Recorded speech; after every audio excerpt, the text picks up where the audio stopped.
Samedi 14 mars 2026, Irène Jiménez, historienne du genre, des engagements et de la prison politique, était à la librairie Ombre Blanche où elle présentait Prisonnière politique, Espagne, fin et sortie de dictature. Son ouvrage paru aux éditions du CNRS, issu de sa thèse de doctorat soutenue en 2022 à l'Université Lyon 2.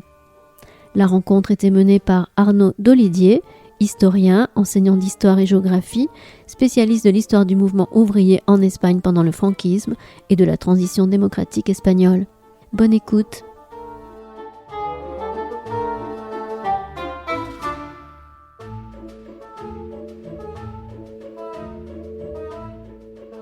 Bonjour à toutes et à tous. Je vais présenter Irène Jiménez et puis son ouvrage, donc Prisonnière politique en Espagne, sous-titre Fin et sortie de dictature. Donc Irène Jiménez est historienne, donc elle a fait sa thèse à Lyon 2 et elle est en ce moment même postdoctorante à la Sorbonne.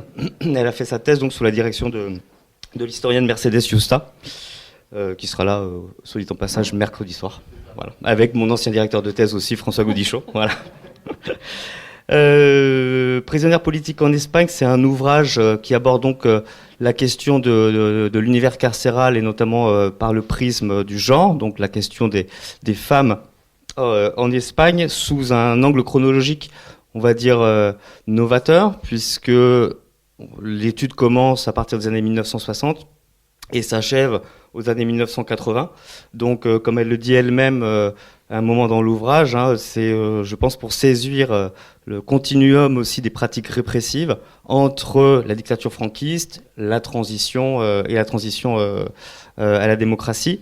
Alors, la première question que j'aimerais te poser, c'est donc sur le prologue, parce que dans son ouvrage, vous le verrez, il y a une introduction où elle définit son objet d'étude, et puis ensuite il y a un prologue où on rentre dans les coulisses du travail de l'historienne, et où elle nous dit, elle raconte comment elle a mené à bien ses entretiens, puisque cet ouvrage repose sur beaucoup d'entretiens oraux, 27, si je dis pas de bêtises, c'est ça. Voilà, donc la première question, c'est de savoir comment tu as amené à ces entretiens, comment tu as pris contact avec ces anciennes prisonnières espagnoles. Bonsoir à toutes et tous, merci beaucoup d'être là. Merci Arnaud pour avoir accepté de discuter le livre et pour cette première question. Donc effectivement, j'ai voulu que le livre s'ouvre par un prologue qui ouvre un peu la boîte à outils de la manière dont j'ai travaillé. Donc en histoire, on est toujours dépendant des sources qu'on peut identifier. Ce qu'il y a d'un peu particulier dans la démarche que j'ai adoptée, c'est que j'ai aussi, j'ai consulté des sources, mais j'en ai aussi co-créé en rencontrant du coup d'anciennes prisonnières antifranquistes et en orientant leurs témoignages selon mes questions. Donc il me semblait particulièrement important, puisque j'avais participé à créer ces sources, d'expliquer, de donner aux lecteurs et aux lectrices un peu toutes les clés pour comprendre comment je m'étais positionnée, comment j'ai pu les rencontrer, quelles questions étaient les miennes, et comment aussi ma posture, mon positionnement a pu évoluer à leur contact. Une des difficultés, peut-être au départ, c'est que, puisque les archives des prisons sont très difficilement accessibles, il fallait pouvoir identifier les prisonnières politiques que je souhaitais interroger. Donc j'ai essayé de croiser par notamment des sources militantes, d'identifier des parcours et ensuite par à la fois des jeux de relations interpersonnelles, d'annuaires, de militantisme associatif actuel. Je suis parvenue à identifier des premières personnes qui m'ont ensuite mené aussi à d'autres avec une sorte de voie de recommandation et qui m'ont ouvert un peu leur réseau d'anciennes camarades de prison ou d'anciennes camarades de militantisme. Mais justement, toujours sur cette question de l'histoire orale, parce que à un moment, justement dans le prologue, tu cites Laurent Douzou, où tu parles, où lui il parle, et du coup tu interroges aussi ta pratique, ta démarche par rapport à ces archives orales, par rapport à ces entretiens. Il parle d'effraction intellectuellement utile, mais effraction tout de même. C'est-à-dire la manière dont on va se saisir et peut-être s'approprier ces témoignages. J'aimerais que tu reviennes un petit peu dessus, sur cette notion d'effraction lorsqu'on va interroger des actrices. Oui, c'est un article de Laurent Douze, donc, qui était aussi mon co-directeur de thèse, qui m'a beaucoup habité en fait pendant l'enquête et les rencontres, mais aussi au moment d'écrire. Lui, ce qu'il met en avant, c'est un peu, c'est une réflexion éthique en fait sur la posture qu'on a en recherche, dans l'idée de ne pas être dans une démarche un peu prédatrice, donc de s'approprier les histoires et les vies des gens pour des bénéfices symboliques de carrière ou de je publie un livre avec les histoires de ces personnes, mais comment rester dans une démarche on va dire éthique, donc non seulement empathique au moment de l'entretien, mais aussi pouvoir restituer les savoirs qui ont été partagés, redonner peut-être aussi de la marge de manœuvre, du pouvoir aux personnes avec qui on a fait ces entretiens, tout en étant en fait assez conscient de l'effraction qui perdure, c'est-à-dire les récits qui ont été donnés, ils vont être mis en contexte, ils vont être mis en parallèle d'autres récits et du coup ils vont échapper quand même à la personne qui a accepté l'entretien. Il y a d'ailleurs une des prisonnières que j'ai rencontrées, Georgina Nicolaou, qui était particulièrement lucide en fait sur cet écueil en quelque sorte un peu obligatoire et qui m'a dit en fait, tu vas le raconter depuis ton prisme, ce sera un prisme juste, mais ce sera plus mon histoire.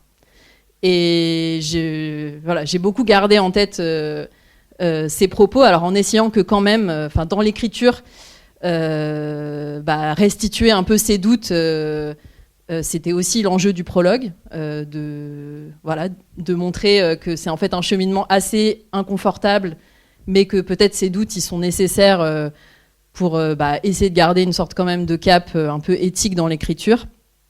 Et par exemple, là, ce que je vous cite de Georgina, c'est aussi quelque chose que je cite dans le livre, donc pour qu'aussi sa parole et sa lucidité sur le processus d'écriture de l'histoire soit aussi présent dans le livre. Et justement, sur l'histoire de ces femmes, alors tu commences ton travail à partir des années 1960, et plus précisément, je crois, en 1963. Pourquoi ? Est-ce que tu peux expliquer justement à partir de... Qu'est-ce qu'il y a comme rupture dans l'ordre répressif, dans l'état répressif franquiste, qui t'amène à commencer cette histoire des prisonnières politiques femmes à partir de 63 ? Oui, alors... Pour le coup, c'est pas une spécificité des femmes qui m'a amenée à commencer à cette période, mais il y a effectivement plusieurs fils un peu chronologiques qu'il faut restituer.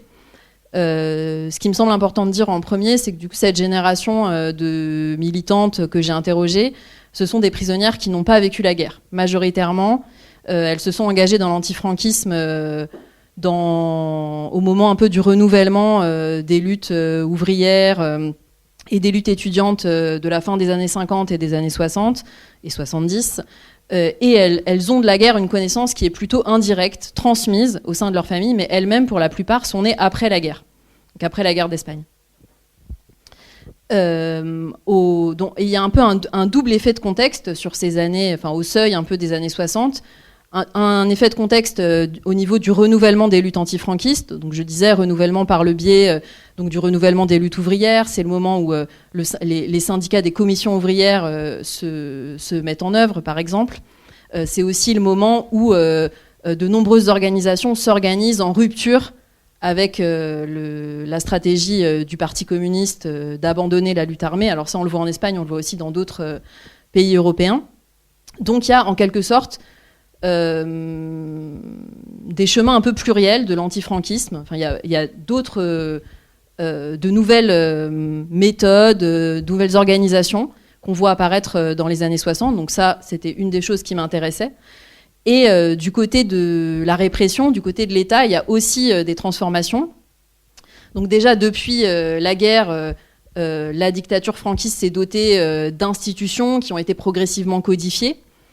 Le début des années 60, c'est le moment où l'État franquiste tente de réguler l'opposition politique par le biais d'une justice d'exception qui est une justice civile. Donc il y a un nouveau dispositif qui s'appelle donc la justice d'ordre public, le tribunal d'ordre public. Mais pour autant, la justice militaire se maintient, mais du coup, c'est un nouveau cadre avec justice militaire et justice civile en même temps. Donc c'était aussi ça que je voulais observer. Oui, alors dire aussi peut-être que donc ton ouvrage qui compose 7 chapitres, il est pas tant organisé de façon chronologique, plutôt thématique, où tu vas interroger, questionner et travailler les sociabilités des prisonnières. Dans certains chapitres, le rapport par exemple avec les surveillants, on y reviendra. Mais surtout sur le chapitre 1, peut-être dire un mot donc, de la couverture du livre, qui du coup reprend tout ton travail, l'étude de cas sur la prison de Trinidad à Barcelone, et ce moment assez spécial qui m'a un peu sidéré aussi, c'est-à-dire cette espèce d'autogestion et de cogestion à partir de 1978. Si tu peux revenir un peu sur Trinidad justement, et expliquer ensuite ce qui se joue à partir de la transition dans ces prisons franquistes.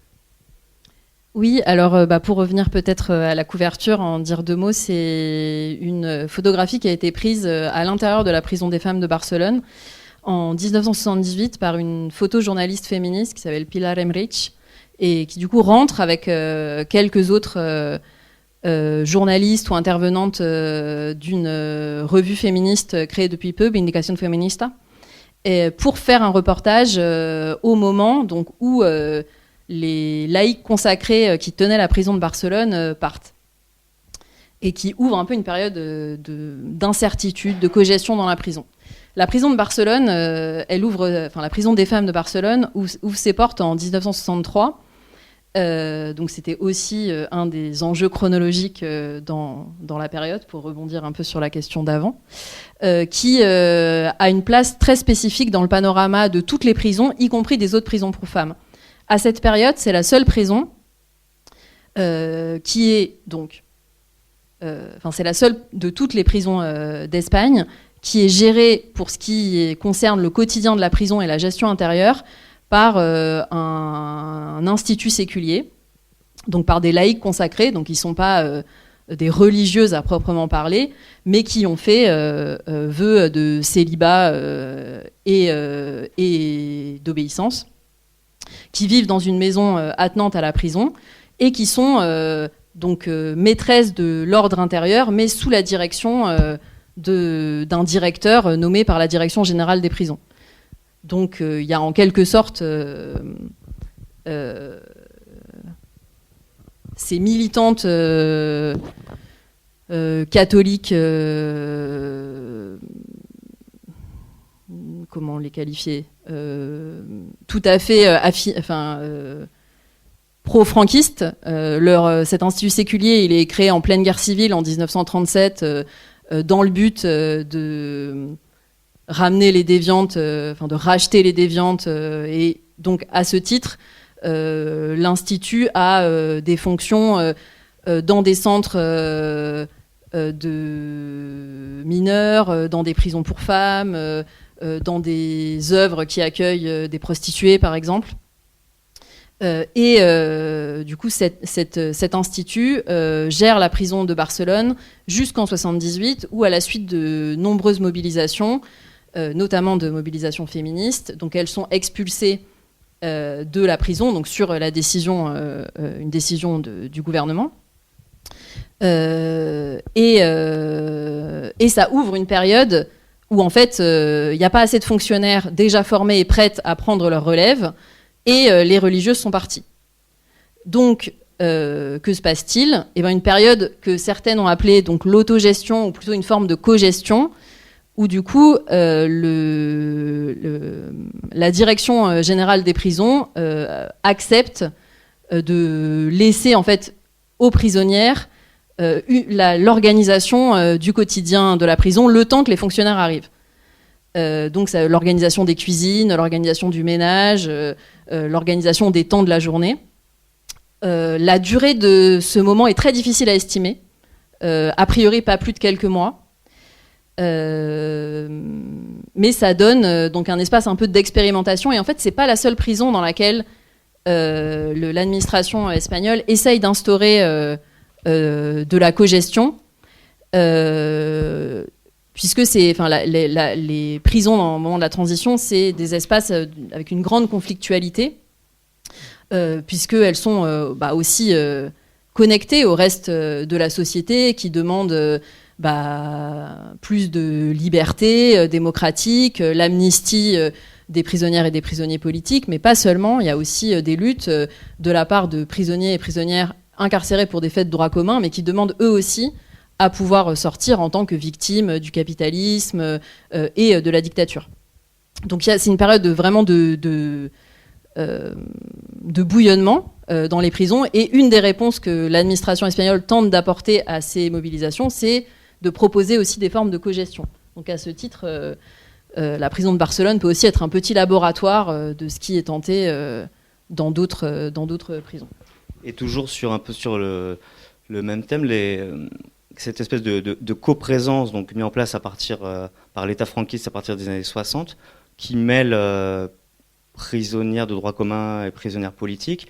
Tu parles de l'évanescence et de la plasticité, et surtout de la difficulté en fait à catégoriser la prisonnière politique, en gros. Donc qu'est-ce qui se joue au quotidien, dans le quotidien de la prison, etc., dans les rassemblements entre prisonnières politiques et prisonnières de droit commun, en fait. Si tu peux revenir sur ça. Oui, c'est vrai qu'il faut dire que l'État franquiste, ou plus tard la démocratie espagnole, ne reconnaît pas comme politique les prisonniers, des prisonniers ou des prisonnières. C'est-à-dire s'il n'y a pas de statut reconnu, il n'y a pas de statut reconnu. Donc ça, c'est une difficulté évidemment qui s'est posée à moi comme historienne, mais qui se pose aussi pour les contemporains et contemporaines qui veulent se mobiliser pour leur libération, l'amélioration de leurs conditions de détention. Donc il y a et après le positionnement en fait comme prisonnier ou prisonnière politique, il n'est pas si évident à saisir. Parfois on peut se dire tout militant politique, un militante politique incarcéré est un prisonnière politique. Oui, mais je pense que ça suffit pas. À mon avis, il y a plusieurs dimensions qu'on peut penser ensemble.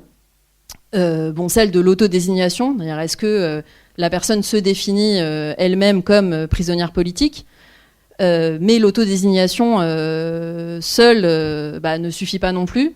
Il me semble que aussi la reconnaissance par le groupe, par les pairs, c'est une identité collective, en fait, celle de prisonnier ou prisonnière politique. Ça inscrit dans une histoire aussi de lutte à l'intérieur et à l'extérieur de la prison. Et le dernier point qui me semble important, c'est la manière dont les institutions publiques, les institutions de l'État, traitent les prisonniers. Donc à la fois à l'échelle de la police, de la justice et de la prison, en gros. Il peut avoir, donc là la question c'est est-ce qu'il y a un traitement spécifique, que ce soit un traitement policier, un traitement judiciaire, donc avec par exemple des inculpations spécifiques, que ce soit... donc là on a un panel de lois ou d'outils possibles. Je vous ai parlé tout à l'heure de la justice militaire, de la justice d'ordre public. Donc ça, ce sont des instruments légaux qui sont utilisés prioritairement contre des adversaires politiques dans l'État franquiste. Après, il y a tout aussi l'arsenal des lois antiterroristes qui sont donc pour une partie qui font partie de l'arsenal militaire, en tout cas de la justice d'exception, et qui est aussi utilisée contre des adversaires politiques. Et après,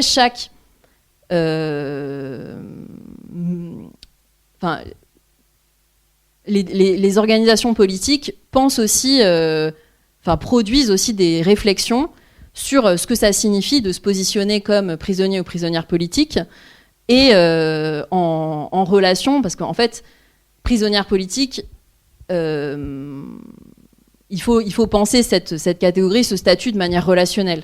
Donc relationnelle à quoi ? Ça pose la question du rapport à l'État Et ça pose aussi la question du rapport aux prisonniers et prisonnières de droit commun. Donc c'était là-dessus, j'ai fait un long préambule pour en venir à la deuxième partie de ta question.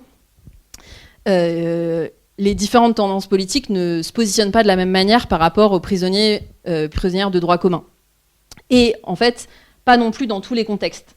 Il y a certains contextes, par exemple le contexte du travail en prison, qui peut être une thématique sur laquelle il y a des unions de revendications entre prisonnières de droit commun et prisonnières politiques, sur les salaires donnés dans les ateliers, dans les prisons. Par exemple, ça peut être une question sur laquelle des collaborations, des solidarités sont développées et revendiquées. Il y a aussi, plutôt du côté des anarchistes, un discours selon lequel personne n'est prisonnier politique ou tout le monde est prisonnier politique. Donc parfois même un refus de s'identifier comme prisonnier politique dans la mesure où ce serait une forme de distinction par rapport aux prisonniers et prisonnières de droit commun. Mais du coup, un appel à plutôt politiser la prison de manière générale. Et il y a aussi du coup des stratégies plus ou moins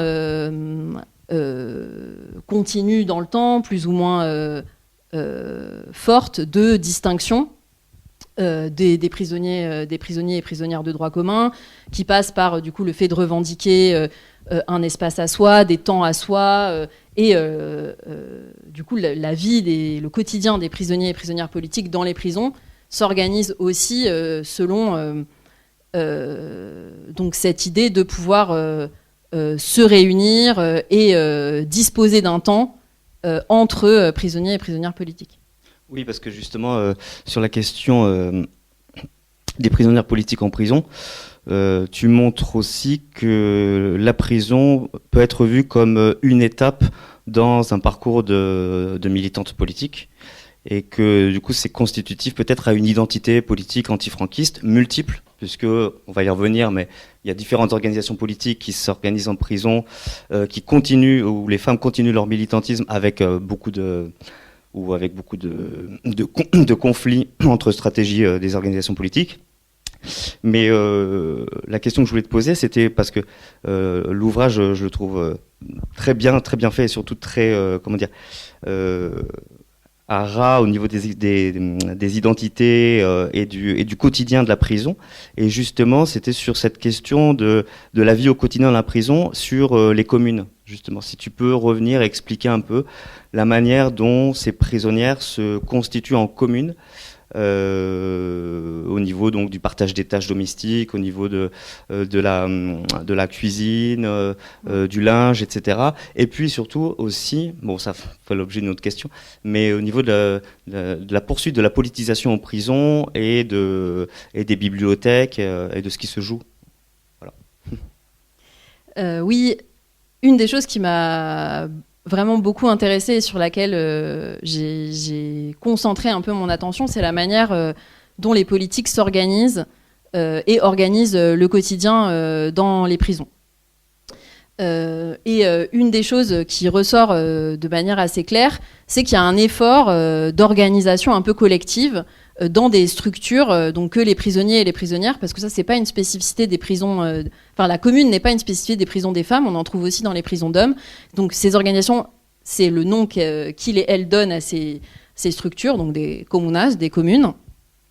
Elles sont pas toujours unitaires, c'est-à-dire c'est pas toujours toutes les prisonnières de la prison dans une même commune. Parfois il y a 3, 4, 5 communes qui coexistent. Ces communes, elles se forment sur la base de connexions qui peuvent être affinitaires ou partisanes et souvent un peu un mélange des deux. Et ce qu'il y a de spécifique dans les prisons de femmes, c'est qu'à l'exception de certaines organisations qui ont un grand nombre de militantes, donc par exemple à l'époque, donc dans les années 60-70, donc par exemple les militantes de l'ETA ou les militantes du Parti communiste marxiste-léniniste, donc qui ont suffisamment de militantes pour pouvoir s'organiser entre elles, les autres sont assez isolées et donc elles sont obligées d'aller dans des communes avec des militantes d'autres organisations. Les communes, en fait, elles sont importantes parce que c'est le support de l'entraide matérielle, affective, et c'est ce qui permet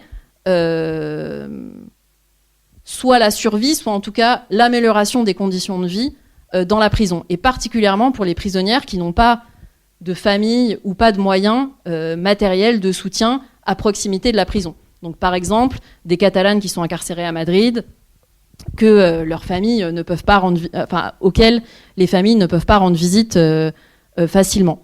Et du coup, s'organiser comme ça en commune, ça permet donc de réorganiser la vie matérielle, donc de gérer collectivement les colis de nourriture, de biens, d'argent qui viennent de l'extérieur de la prison pour les redistribuer au sein de la commune, de partager les tâches d'entretien de la prison qui sont imposées par les surveillantes, l'entretien des dortoirs, des parties communes, le ménage, mais où c'est une manière aussi de reprendre un peu de contrôle sur ces tâches imposées, que de les redistribuer selon leur logique d'organisation, qui n'est plus celle verticale de la prison.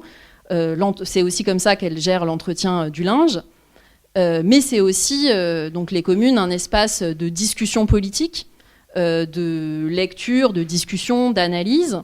Et c'est aussi un espace, je dirais, d'entraide, de solidarité affective. C'est aussi dans cet espace qu'on s'occupe les unes des autres, enfin à cette échelle plutôt, qu'on s'occupe les unes des autres, que parfois on soigne des camarades qui sortent des commissariats de la police politique et où elles ont été torturées. La prison, notamment dans les premières semaines, c'est souvent un temps de convalescence pour celles nombreuses qui ont été torturées après pendant les interrogatoires qui suivent leur arrestation. Et du coup, cette commune, en fait, c'est vraiment un centre névralgique de l'organisation de la prison, parce qu'on a le quotidien matériel, le quotidien politique et le quotidien affectif, en quelque sorte, qui se joue à cette échelle. Et ça, du coup, c'est pas sans contradiction non plus, puisque, si je t'ai bien compris, on va avoir des communes qui vont être organisées par organisation politique, donc par affinité politique, et là va se télescoper à la fois des communes qui sont organisées donc par organisation et donc par stratégie, et qui vont aussi peut-être être dépassées effectivement parce que tu nommes une conscience de genre, non ? C'est-à-dire que d'un côté, on a une organisation des femmes prisonnières et qui vont construire une identité politique de femmes, plutôt féministe, et qui peut-être se télescopent avec les stratégies de leur propre organisation. Et ce que j'ai trouvé intéressant, et peut-être aussi donc à te questionner, c'est de savoir le rapport en fait de ces femmes prisonnières avec leur organisation, c'est-à-dire les injonctions qui viennent de l'extérieur.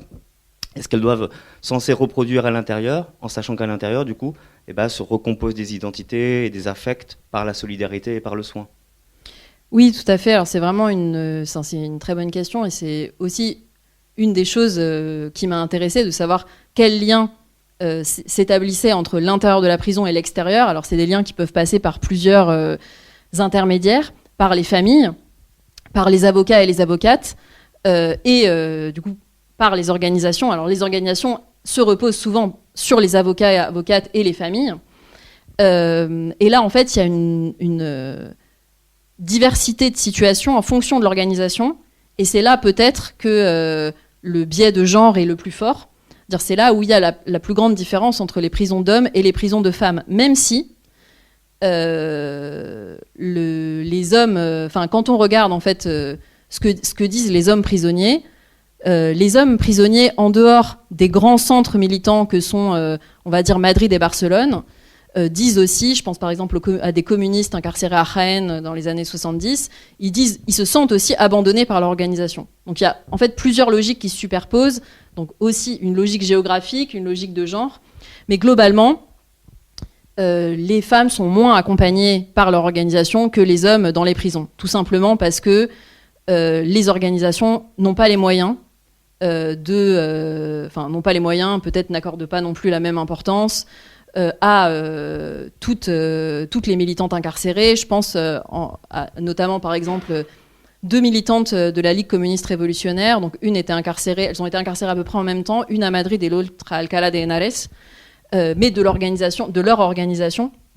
À ce moment-là, elles n'avaient pas d'autres camarades avec elles. Et elle me disait, en fait, l'organisation concentrait ses efforts sur les hommes qui étaient plus nombreux et réunis dans la prison de Madrid. Et donc l'effort Donc ça peut être un soutien matériel, mais pas seulement, c'est aussi un soutien informationnel, aussi une grille de lecture pour s'inscrire dans les débats et les luttes, un peu des directions sur la manière de réagir dans les débats. Et elles, en tout cas, donc elles disent qu'elles n'ont pas eu ce soutien de la part de leur organisation, mais que du coup, ça les a amenées en fait à prendre une forme d'autonomie politique. Et que du coup, finalement, l'espace de la prison, dans le dialogue aussi que ça a créé avec du coup, des militantes d'autres organisations, ça les a amenées à développer plus de discussions, de débats et d'autonomie. Les discussions et le débat étant aussi, dans leur pratique clandestine de militantisme, pas du tout une compétence qu'elles avaient pu développer à l'extérieur de la prison. Donc c'est finalement en prison qu'elles ont appris aussi et parfois elles ont un peu évolué aussi politiquement. J'ai souvenir donc d'une discussion avec une militante qui m'a dit que c'est en prison qu'elle avait compris, qu'elle avait, après discussion avec une communiste, qu'elle s'était dit que finalement elle était opposée à la peine de mort, même contre ses adversaires politiques. Donc même contre les responsables de la dictature. Là en l'occurrence que finalement l'idée de l'opposition à la peine de mort, ça lui était venu en prison. Oui, puis il y a aussi une autre expérience dont tu vas parler, moi je voulais t'interroger sur la façon dont tu as pu recueillir ces témoignages. Alors tu en parles déjà dans le livre, mais je suppose que ça n'a pas dû être toujours évident, et tu l'as un peu évoqué tout à l'heure, c'est sur l'expérience de la torture, et où tu montres justement que pour ces femmes prisonnières, la prison, ça peut être le refuge et donc la fin des tortures, notamment par la BPS, par la Brigade politico-sociale. Et j'aimerais que tu reviennes aussi peut-être sur la façon dont tu as pu, où ces femmes ont pu se livrer par des interstices ou alors par la construction d'une confiance avec toi sur ces expériences. Il y a un nom qui revient dans ce chapitre, c'est celui d'Eva Forrest aussi, par rapport à son travail sur mettre des mots et sur construire un récit sur la torture, et aussi sur les tortures spécifiques aux femmes prisonnières, puisque les hommes aussi ont subi des tortures, mais sur la question spécifique du genre, en fait, par rapport à l'expérience de la torture. Je vais essayer de répondre à tout ça. Oui, désolé, c'était un peu long. Je vois un peu 3 sous-questions, donc je vais essayer d'y répondre. Voilà, c'est ça. Alors la première question, c'était vraiment sur les récits de torture, ou en tout cas les traces des tortures que j'ai pu identifier. Alors en fait, quand j'ai commencé ce travail, je pensais pas être confrontée à beaucoup de récits de torture. Ça peut être une forme de naïveté. Je pense que j'étais un peu dans l'idée un peu préconçue que la torture est indicible et qu'elle se partage difficilement. Et du coup, je me dis, si c'est indicible, je serais peu amenée à rencontrer des traces. Et en fait, ce à quoi j'ai été confrontée, c'est que en fait, il y a une énorme quantité de récits. C'est vraiment une expérience très documentée et très collective. Les récits, j'ai pu en trouver de différentes natures. J'en ai trouvé beaucoup dans les sources militantes. Ça a plusieurs fonctions. Ça peut avoir la fonction de mobiliser contre du coup un ennemi qu'on désigne par ses pratiques, donc souvent qualifiées de barbares, le lien avec du coup les origines du régime franquiste et les alliés fascistes et nazis est souvent pointé du doigt au sujet des méthodes de torture. Donc un peu voilà, on fait des récits de torture pour mobiliser contre la dictature. Il y a aussi donc des récits de torture qui sont diffusés pour préparer à la répression, c'est-à-dire pour que les militants et militantes sachent à quoi s'attendre et connaissent en quelque sorte leur ennemi. Et donc là, ça veut dire aussi donner les noms des tortionnaires dans telle et telle région, décrire les méthodes, et en même temps donc donner des astuces de conduite pour essayer de parler le moins possible ou le plus tard possible. Donc ça, c'est plutôt une fonction anti-répressive, mais qui explique aussi la diffusion des récits de torture. Et enfin, il y a aussi un peu une pratique de contrôle de la part des organisations, c'est-à-dire que suite à un interrogatoire, les organisations, elles ont besoin de savoir ce qui a été dit, comment, à quel point les réseaux sont mis en danger, rendus vulnérables par cette arrestation, et donc demandent aussi aux militants et militantes incarcérés de faire en quelque sorte des rapports sur ce qui a été dit en commissariat, donc sur les interrogatoires. Donc tout ça contribue à ce que les sources militantes en fait soient assez riches en récits de torture, et parfois il y a des sources qui sont uniquement constituées de récits de coups reçus en commissariat, de blessures sur les corps, et des pages sous cette forme-là. Après, j'ai aussi reçu des témoignages en entretien. La première fois, c'était avec une personne dont je savais par un autre témoignage qu'elle avait été torturée, et j'avais décidé de pas lui poser de questions sur cet épisode, mais en fait elle s'est mise spontanément à raconter avec des détails très concrets sur la position de son corps, sur comment elle était attachée, des sévices qu'elle avait subis. Et donc en fait ça m'a amené à réfléchir plus tard sur ce qui rendait possible cette parole sur la torture. Donc évidemment il faut que dans l'interaction d'entretien il y ait de la confiance, qu'elle se sente à minima écoutée, mais je pense que dans le cas donc, de cette femme en particulier, ce qui a rendu possible aussi son témoignage, c'est le fait qu'elle a parlé très précocement, puisqu'en fait, elle fait partie, probablement des premières, de ce que j'ai pu identifier, personnes qui portent plainte contre leurs tortionnaires pour les tortures subies. Elle le fait donc en 1975, depuis la prison. Elle n'a aucun espoir sur le fait que ça va contribuer à condamner le tortionnaire, mais elle dit c'était un moyen de retourner de retourner la situation, même pour un moment très bref. Et c'est une stratégie que plus tard, les avocats des organisations vont systématiser. Dans les années 80, on peut le voir notamment chez les militants et militantes basques, où les avocats, enfin les prisonniers et prisonnières, par le biais des avocats, portent quasiment systématiquement plainte pour torture. Parce que, oui, bon, je l'ai pas redit, mais en fait, la pratique de la torture, si ça semble un peu évident qu'elle est interdite dans la jeune démocratie espagnole, en fait, elle est aussi interdite sous le franquisme. C'est-à-dire que le franquisme, la dictature franquiste, ne revendique pas du tout la pratique de la torture. Et même sans cache et nie que cette pratique soit installée face aux organisations internationales ou face aux autres États. Oui, c'est même sous le franquisme, les organisations internationales, donc de soutien aux prisonniers ou d'observatoires sur les prisons, ont un rôle important. C'est quelque chose que j'ai découvert aussi quand même en te lisant. Alors oui, et notamment à cette période-là. En fait, c'est aussi une des choses qui change. En fait, la situation de l'Espagne sur la scène internationale évolue au cours des années 50, 60, et du coup, ce retour de l'Espagne dans les organisations internationales, ça fait qu'en retour, les antifranquistes mobilisent aussi les organisations internationales, par exemple le Comité international de la Croix-Rouge ou l'Organisation internationale du travail. L'Organisation internationale du travail, par exemple, pour rapporter des violations des droits syndicaux ou des violations des droits à la défense dans des procès contre des syndicalistes.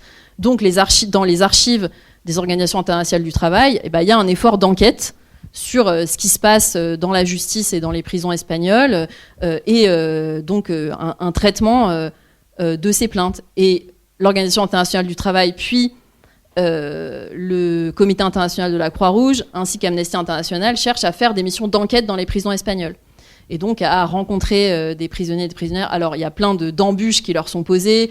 Finalement, donc, le Comité international de la Croix-Rouge peut visiter une grande partie des prisons espagnoles en 72, mais ne parvient pas à faire des entretiens sans surveillants ou sans membres de la direction. Donc, ce qui fait partie normalement de leur protocole de visite des prisonniers et prisonnières politiques. Donc ça, en Espagne, ça a pas pu être négocié. Mais en tout cas, il y a une forme de vigilance et aussi d'appel à cette forme un peu de solidarité humanitaire, on pourrait dire, qui sont saisis par les avocats, par les familles ou par les prisonniers et prisonnières elles-mêmes. Oui, et ça c'est intéressant parce que du coup c'est c'est quelque chose qui va se retrouver tout au long de la période que tu étudies. Que ce soit des années 1960 ou des années 1980. Alors toi tu dis qu'il y a un risque justement dans ta conclusion d'aplanir un petit peu les ruptures entre l'État franquiste et l'État et la transition démocratique avec les réformes structurelles qu'il y a eu, et notamment sur la prison en 79. Pour autant, il y a justement, tu le dis, un continuum répressif. Regarder les prisons depuis le continuum répressif, ça permet de voir, et notamment sur la question de la torture, que ces pratiques répressives-là, elles sont dénoncées, elles sont mobilisées parce que comme tu viens de le dire, mais qu'en même temps, on a donc une continuité ici des pratiques de l'État, et notamment sur la question de la torture. Je trouve ça très intéressant justement de déconstruire enfin cette chronologie et montrer qu'il n'y a pas tant de césure que ça, notamment sur la question de la torture et de la répression. En fait, je pense qu'il y a plusieurs temporalités qui se croisent et qui parfois il y a des frottements. Il y a la temporalité du coup de la réforme politique et de la on va dire de l'ouverture au pluralisme, donc sous la forme d'une démocratie représentative qui se met en place en Espagne. Il y a un effort pour réformer les prisons. Mais en même temps, il y a un peu l'inertie de la vie, des institutions carcérales. Il y a aussi des variations entre les prisons qui sont aussi très importantes. Il y a l'arme antiterroriste aussi qui revient et qui permet d'établir des lois d'exception. Oui, tout à fait. Et en fait, c'est un peu la grosse bascule des années 80, c'est-à-dire la mise en place et de plus en plus avec des collaborations à l'échelle européenne d'un dispositif antiterroriste qui à la fois emprunte à des dispositifs qui viennent de la dictature et qui en même temps s'inscrit dans la modernité en quelque sorte européenne avec des formes alors pour la prison de détention de haute sécurité par exemple, donc on retrouve dans d'autres pays européens et donc qui sont expérimentés en Espagne, y compris pour les femmes, donc avec un module de haute sécurité à Madrid qui est mis en place en 85, alors qui ne garde que peu de temps cette fonction de haute sécurité, mais qui continue de regrouper des femmes inculpées sous l'égide de lois antiterroristes, donc essentiellement des militantes indépendantistes ou d'un groupe armé plutôt d'obédience maoïste qui s'appelle les Grapo, qui existe toujours aujourd'hui, mais essentiellement, les militants et militantes qui s'en revendiquent sont pour la plupart incarcérés encore aujourd'hui. Voilà, donc c'est aussi effectivement une histoire un peu de l'antiterrorisme tel qu'on peut le voir du coup depuis les prisons, qui est un petit prisme de la lutte antiterroriste. Et en fait, la question pour moi, le continuum répressif, je le voyais pas seulement dans un angle de continuité dans le temps, mais aussi sous la forme d'un continuum au sein des différents services de l'État, dédiés à, en gros, la manière dont on traite les adversaires politiques. Et donc à essayer, et à inviter aussi à essayer de penser ensemble, souvent, la prison, la justice et la police. Et donc c'est en ça, et c'est aussi à partir des trajectoires des personnes que j'ai rencontrées ou dont j'ai pu documenter les parcours, de voir en fait à quel point la prison est toujours pensée par rapport au séjour au commissariat. C'est quelque chose d'assez frappant dans les témoignages. Les premiers, il y a beaucoup on trouve beaucoup de traces de témoignages selon lesquels après le commissariat, la prison, c'est un soulagement, voire c'est le paradis. C'était vraiment une joie d'arriver en prison, donc ce qui peut paraître un peu frappant, voire un peu choquant pour nous aujourd'hui. Mais en fait, c'est parce que l'expérience de la prison, elle fait écho immédiat à une autre expérience fondamentale qui est celle du passage par les commissariats de la police politique, de la brigade politico-sociale, comme ça a été dit juste avant. Et du coup, on ne peut pas penser la prison sans penser aussi cette question des interrogatoires, du rôle de la police, Ça, donc pour la période de la dictature, mais aussi au-delà. Et puis sur la prison aussi, tu abordes la question, donc c'est dans le chapitre 5, du rapport aussi, des sociabilités, du rapport des prisonnières aux surveillants. Si tu peux revenir dessus, parce que c'est intéressant. Moi, avant de te lire, je pensais que ça allait être aussi des rapports forcément de domination, de punition, de sanctions. Bon, il y en a, tu parles justement au début du chapitre de l'isolement, mais avant cela, surtout, tu montres aussi que les surveillants sont pas tous des franquistes forcenés, qu'il peut y avoir aussi des complicités. Il y a 2-3 passages que tu montres par rapport à des entretiens où des surveillants ont aidé, entre guillemets, certaines prisonnières. Si tu peux revenir dessus. Oui, alors, c'est vrai que là encore, sans archives des prisons, c'est difficile de systématiser et de documenter vraiment précisément les parcours, les carrières des surveillants-surveillantes. Ce serait intéressant de savoir de quelle famille ils viennent. Est-ce qu'il y a une endogamie forte est-ce que les surveillantes de prison sont mariées avec des surveillants de prison? Est-ce que c'est des filles ou des sœurs de surveillants elles-mêmes? Bon, ça, c'est difficile en l'état de le documenter. Ce que j'ai quand même essayé d'observer à partir de la manière dont les prisonniers et les prisonnières parlent de leur relation avec les surveillants. J'ai aussi eu quelques sources, par exemple, d'enquêtes qui sont menées par la direction des prisons sur les surveillants au début des années 60, donc de voir ce qui pouvait être enquêté par les supérieurs. Donc c'est par exemple, pourquoi en fait, c'est des commissions de discipline. Donc qu'est-ce qui peut être, donc par exemple quand il y a des évasions, il y a une enquête pour déterminer s'il y a des responsabilités, et donc ça peut amener à en savoir un peu plus sur les parcours des surveillants. Ce qui ressort de ces archives, c'est un fort esprit de corps. Globalement, les surveillants se défendent entre eux et sont défendus par leur hiérarchie contre du coup les prisonnières et les prisonniers. Mais pour autant, c'est pas deux blocs homogènes. Déjà, il y a des surveillants et il y a des gradés. Donc il y a une hiérarchie à l'intérieur de la prison et parfois certaines organisations politiques, par exemple les communistes, ont entrepris une sorte de travail syndical auprès des surveillantes de prison pour essayer de faire prendre conscience aux surveillantes de terrain en fait, qu'elles étaient aussi des travailleuses qui pouvaient partager un intérêt de classe commun avec certaines prisonnières. Donc en fait, le travail un peu de prosélytisme révolutionnaire, on pourrait dire, des communistes, il s'adressait aussi aux surveillantes de prison. Par ailleurs, bon, évidemment que la domination rapprochée entre les surveillantes et les prisonnières, elle est jamais complètement dépassable dans le quotidien des prisons. Pour autant, il y a certaines configurations où, effectivement, il y a eu des formes de soutien indirect, voire de complicité avec des prisonnières et des prisonniers, ou soit, parfois c'est difficile de savoir si c'est, je pense notamment à un cas où du coup donc là c'est un couple où les deux sont incarcérés donc dans deux prisons différentes, la prison des femmes et la prison des hommes, et où donc le mari est hospitalisé sur un temps de cette incarcération, et où du coup sa femme lui fait passer des colis, et dans ces colis elle fait passer de la propagande, et en fait elle dit que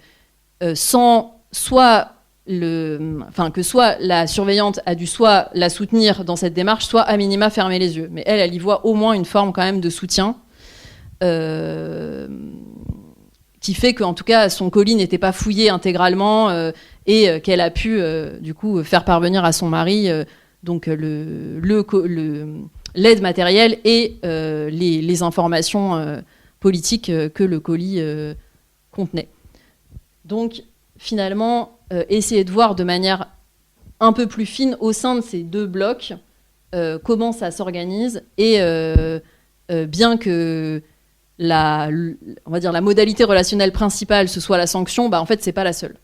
Oui, mais ça je pense que si c'est un des grands apports du livre, c'est que de montrer qu'il y a pas d'homogénéité en fait, ni chez les acteurs répressifs de l'État, Et surtout aussi donc chez ces prisonnières, que les identités prisonnières, elles sont multiples. Autant elles peuvent être conflictuelles en fonction des organisations politiques, on l'a dit. Autant il y a aussi des dépassements via la conscience de genre. Et ce qui est aussi intéressant, c'est que tu t'intéresses donc dans un chapitre sur l'entrée en prison, entre guillemets, c'est-à-dire sur les processus de politisation de cette génération de 50, mais aussi sur les sorties de prison. Et il y avait un témoignage, moi, qui m'avait marqué parce que du coup, il fait un peu, comment dire, il est un peu détonnant dans la manière d'envisager la sortie de prison pour ces militantes. La prison est envisagée comme une des étapes, en fait, dans un combat politique, anti-franquiste, anticapitaliste, etc. Pour autant, tu traites d'une des militantes qui, après sa sortie de prison, veut, entre guillemets, reprendre une vie normale. Si tu pourrais revenir sur ça, sur les enjeux en fait, de la sortie de prison. Oui, alors c'est une des choses qui m'a intéressée, aussi parce que en fait, c'est relativement peu documenté, la question vraiment de la sortie, que ce soit dans les sciences sociales de manière générale. Ça fait quelques temps qu'il y a plus de travaux, mais pendant longtemps, on s'est un peu resté dans l'ombre. Bon, c'est aussi assez difficile à documenter, le processus de sortie et les effets de la sortie. Alors, il y a quand même un enjeu sur la temporalité de la sortie. C'est-à-dire des femmes militantes antifranquistes qui ressortent de prison dans un contexte politique qui a peu changé de celui de leur entrée en prison. Dans la majorité des cas, elles vont reprendre la lutte. Alors, parfois, pas exactement de la même façon, parce qu'elles sont identifiées par la police maintenant, elles sont fichées, certaines disent grillées, donc elles ne peuvent pas reprendre exactement au même moment, au même endroit la lutte telle qu'elles la pratiquaient auparavant. Donc il y a quand même une reconfiguration nécessaire. Mais pour les personnes pour qui, en gros, sortie de prison, ça coïncide avec la sortie de dictature, la question se pose un peu différemment. Et pour certaines, ça aboutit à une reconfiguration qui les amène à multiplier les engagements. Donc, par exemple, d'un militantisme anti-franquiste, elles vont déployer un engagement syndical, un engagement féministe à leur sortie de prison. Donc, à un peu multiplier les engagements dans l'optique d'accompagner la transformation de l'État. Certaines vont même radicaliser leur engagement, donc celles qui viennent souvent d'un engagement plus révolutionnaire, plus anticapitaliste et d'organisation armée, donc peuvent être amenées à continuer, voire augmenter leur responsabilité et leur engagement dans ces structures qui continuent en fait d'être opposées au chemin que prend donc la jeune démocratie espagnole. Et il y a effectivement aussi d'autres critères, des critères aussi de fatigue, d'autres émotions, des envies de vivre d'autres choses. Moi, il y a un livre que j'avais beaucoup aimé d'un historien espagnol qui parle aussi de la mélancolie de la gauche pendant la transition et qui donc invite à réfléchir aussi, à tenir compte un peu de toutes ces émotions qui sont produites et donc de la mélancolie face du coup à un futur révolutionnaire qui a été désiré et qui n'arrive pas et qui conduit aussi à des abandons de la lutte. Donc, et en plus du coup de parfois la fatigue, il y a aussi des femmes qui m'ont dit là en fait oui, j'avais envie de vivre autre chose, et puis j'ai eu des enfants, et du coup, ça les a éloignés un temps de certains combats politiques auxquels ils ont pu revenir par la suite, ou pas, ou différemment.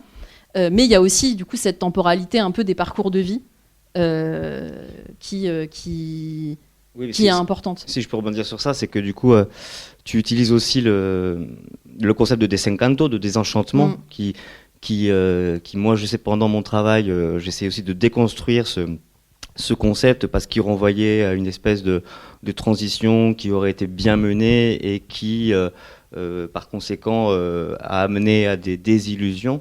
Je sais que moi, dans mon travail, j'avais voulu montrer que ce concept, il n'était pas opérant pour travailler sur les acteurs. Alors que toi, du point de vue de la sortie de prison, tu montres justement par les affects, par la fatigue, qu'on peut comprendre une certaine abandon de la lutte après l'expérience carcérale.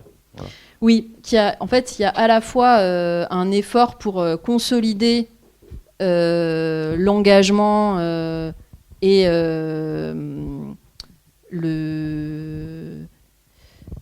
le rapport à la politique dans les prisons, mais en même temps, et je pense que les deux peuvent paraître contradictoires, mais qu'en fait c'est les deux dynamiques qui se jouent. En même temps, il y a aussi l'envie de vivre autre chose et de faire autre chose, alors qui de fait trouve sa place aussi dans l'Espagne du début des années 80, qui se transforme sur différents plans, mais qui peut expliquer en fait les chemins assez divers que prennent ces femmes à la sortie de prison. Très bien. Bon, on va s'arrêter là. Merci, Irene Jiménez. Merci beaucoup. Et puis, je vous conseille la lecture de ce livre. Ça se lit très bien et c'est passionnant. On va prendre quelques questions, si ça vous va. Est-ce qu'il y a... Oula, il y a une question là-bas. Je sens que... Merci beaucoup pour cet échange. Je trouvais très riche et très intéressant. Ma question, c'est qu'est-ce qui subsiste ou qu'est-ce qui reste dans la mémoire politique de l'Espagne aujourd'hui que ces abus et ces enfermements? C'est ma première question. Est-ce qu'il y a des traces qui sont restées? Et deuxième question, quand même, on ne peut pas s'empêcher de la poser. Y a-t-il eu des actions de réhabilitation, et à la fois de type administratif, de type politique ou de type juridique, c'est-à-dire quand il y a torture, quand il y a enfermement abusif, et enfin, quelles étaient les bases juridiques de ces mises en cause? Merci. Alors, je vais prendre dans l'ordre. Donc, pour votre première question, je vais peut-être parler d'une association que j'ai rencontrée qui s'appelle La Comuna, donc la commune, du nom de ces formes communautaires que prenait... sous la forme de ces formes d'organisation communautaire des prisonnières et des prisonniers, qui regroupent d'anciens prisonnières et prisonniers du franquisme dans un but à la fois donc de sociabilité, d'entraide aujourd'hui, mais aussi dans un but de transformation sociale.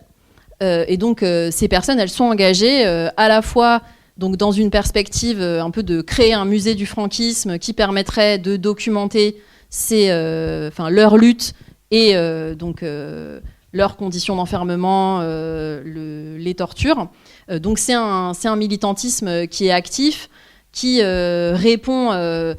auquel répond en partie les récentes transformations dans les politiques mémorielles, donc depuis la loi de 2022 de mémoire démocratique, qui a par exemple conduit à la possibilité de faire annuler les procès du franquisme, ce qui était une revendication de longue date des organisations et qui jusque-là était rendu impossible par la loi d'amnistie de 1977, et qui là donc, ça fait partie, donc je pense que c'est une des manières de réhabiliter, en tout cas c'était une des voies qui était proposée. Après cette organisation, donc si je reprends La Comuna, cette association, elle fait aussi partie, elle regroupe aussi des personnes qui portent plainte dans le cadre de la Querella Argentina, donc auprès de la juge argentine, qui depuis 2010 a ouvert un procès pour donc faire juger les crimes du franquisme. Donc cette association, elle a accompagné par exemple des plaignantes et des plaignants jusqu'en Argentine pour qu'ils et elles soient entendus par les juges. Et donc dans le cadre de ce procès de droit international, il y a des demandes donc qui portent sur des tortures subies. Ça fait partie des motifs accueillis par la juge argentine dans le cadre de ce procès, qui est globalement un procès pour crime contre l'humanité. Donc c'est pour ça qu'il peut être mené dans le cadre du droit international et que du coup la juge s'estime compétente sans être donc de la justice espagnole. Merci. À vrai dire, j'ai plusieurs questions, mais je vais trier. Alors la première, disons, on en parle, vous avez parlé des conflits entre prisonnières politiques du fait de leurs affiliations hein. Est-ce qu'il y a aussi des conflits entre prisonnières politiques et prisonnières de droit commun à l'intérieur des prisons? C'est-à-dire, est-ce qu'elles savent, je suppose que oui, que voilà, l'autre, elle est de droit commun, et est-ce qu'il y a, bon, ou inverse, enfin, quel que soit le sens dans lequel, bon. La deuxième question qui est très rapide aussi, est-ce que parmi les continuités entre, bon, vous avez parlé des lois antiterroristes, après le début de la transition démocratique, est-ce que la continuité, elle est due aussi au fait que le personnel policier est resté en partie le même, au moins en partie, bon, moi je ne connais pas très bien, au moins en partie le même depuis le franquisme. Et peut-être une troisième question, peut-être un peu plus, je sais pas, ou bien, je ne saurais je vais pas la qualifier. Le terme de commune que vous avez, bon, est-ce qu'il y a une relation ou pas avec, je sais pas, par exemple, les communes anarchistes pendant la guerre, quoi? Merci pour vos questions. Alors sur votre première question, effectivement, il y a donc elle portait sur les relations entre prisonnières de droit commun et prisonnières politiques. Donc il y a parfois des conflits, parfois des mises à distance. Il y a parfois un regard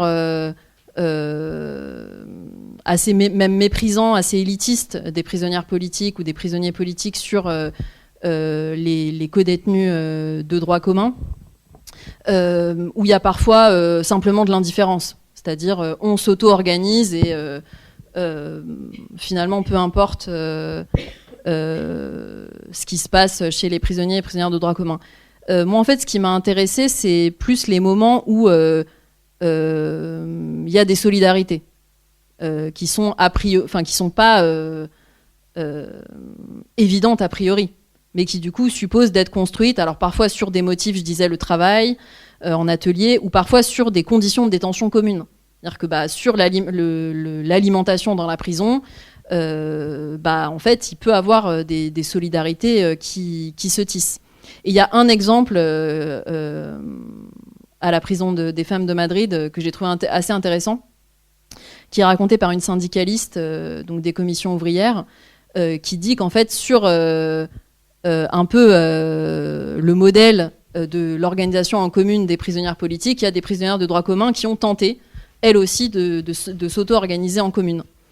Et donc elle dit, bon, finalement, ça n'a pas marché, parce qu'il y a eu des désaccords sur l'usage de l'argent commun, mais quand même, c'était une belle expérience, parce qu'elles n'avaient aucune raison de le faire.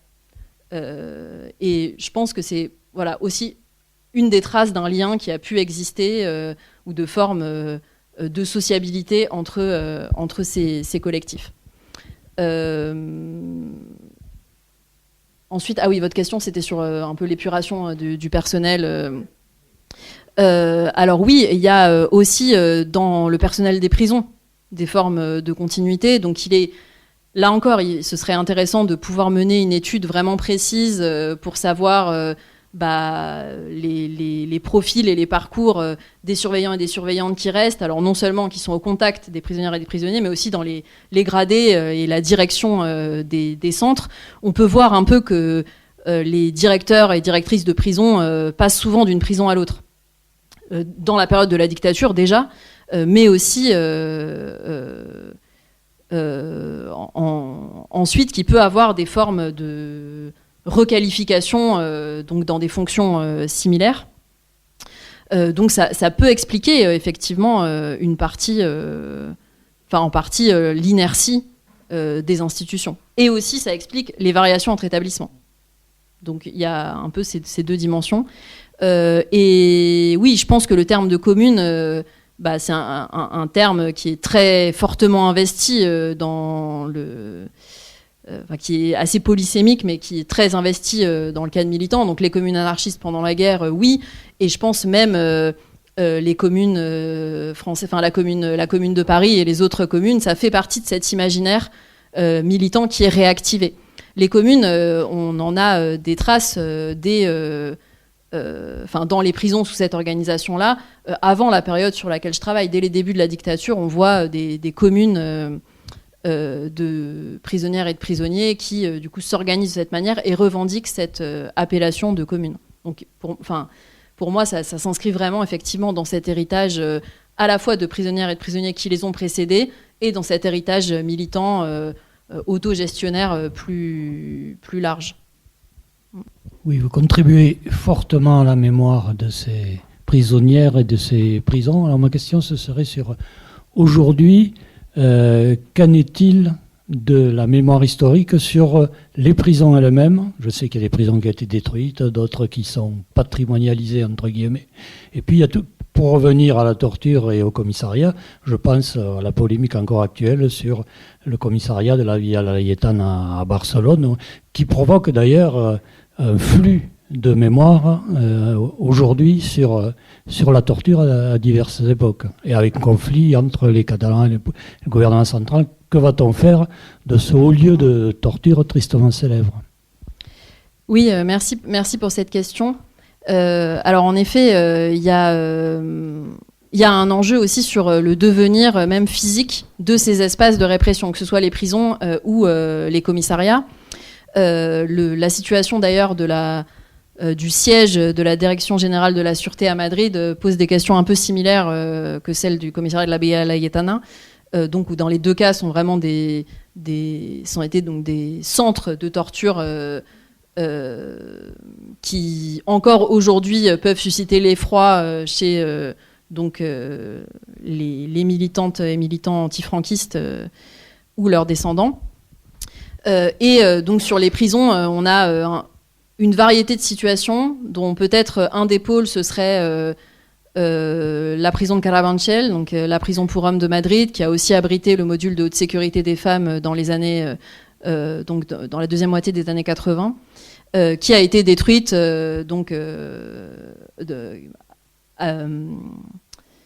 alors même qu'il y avait une forte opposition citoyenne et de la part des anciens prisonniers pour qu'elle puisse être convertie, donc par exemple en lieu de mémoire, en musée du franquisme, et donc là où le bâtiment physique lui-même a été détruit. C'est aussi le cas de la prison des femmes de Bentas, qui a accueilli des prisonnières jusqu'en 69, qui elle aussi a été détruite, alors plus tôt après sa fermeture, mais qui là encore n'a pas permis de transformation, de conversion en lieu de mémoire.